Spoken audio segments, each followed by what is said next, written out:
हमारे वृंदावन में स्वामी श्री हरदास जी महाराज, एक बार उनका दर्शन करने के लिए बादशाह अकबर आया।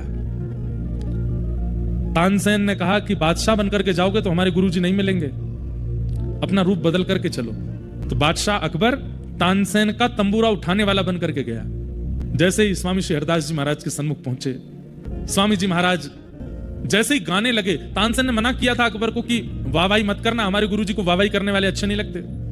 लेकिन अकबर खूब सोच के क्या वाहवाही नहीं करूंगा, लेकिन आदत से मजबूर जैसे ही स्वामी जी ने गाना प्रारंभ किया, अकबर के मुख से वाह वाह वाह निकल पड़ी। तुरंत स्वामी श्री हरदास जी ने नेत्र खोलकर, कौन है ये? इसके स्वर से पता लगता है कि कोई मुगल सल्तनत का व्यक्ति है। हे तानसेन, किसको लेके आए हो? बोले महाराज, जहां पना अकबर हैं, हिंदुस्तान के इस वक्त राजा हैं।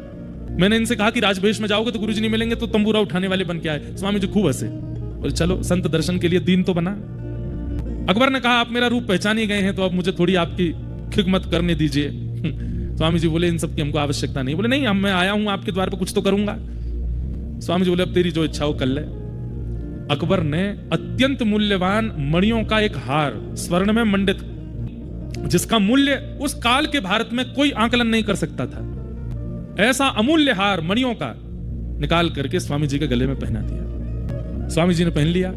अकबर के मन में आया कि इतना अमूल्य हार मैंने पहनाया है, ये मेरे से बड़े प्रसन्न रहेंगे, मेरी बड़ी वाहवाही करेंगे। अब 4 लोग आएंगे, उनसे भी कहा करेंगे कि देखो अकबर ने मुझे ऐसे ऐसे हार पहनाया। स्वामी जी तो सबके मन की जानते हैं। इतने में स्वामी जी ने कुछ अलाप लगाया, तो जैसे ही गाने लगे तो हिंसक जीव, पशु पक्षी सब वहां इकट्ठे होने लगे और दूर बैठ करके स्वामी जी को सुनने लगे। तभी एक हिरण आया और स्वामी जी के बगल में आकर के बैठ गया। स्वामी जी ने वही हार उतार करके हिरण को पहना दिया। अकबर बोला रुकिए रुकिए रुकिए, ये क्या कर रहे हैं, क्या कर रहे हैं? इतने में तो हिरण भाग गया वहां से, हार पहन करके वन में चला गया।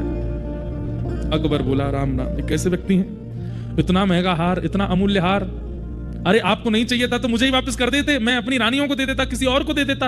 एक हिरण को पहना दिया, इतना भी मूल्य नहीं समझा आपने मेरे द्वारा प्रदत्त की गई सामग्री का। स्वामी जी बोले बैठ जा, बहुत देर रह गई है। तो बोलते बोलते मन में यूं ही विचार करके आयो कि तेरी प्रशंसा करेंगे हम, रुक जा। फिर कुछ गाया तो जैसा वो हिरण था ऐसे असंख्य हिरण प्रकट हो गए और सब हिरणों के गले में वही हार था जो अकबर ने पहना है। और बोले सुन, देख सबन के गले में हार हैं। बोले हाँ, वैसे ही हार है जैसे तैने पहना है। बोले हाँ, लेकिन शर्त यह। बोले क्या? अब तू जा, अपनो वारो हार ही लेके चलो जाए, यहाँ पे तेरो वारो कौन सा, ढूंढ ले।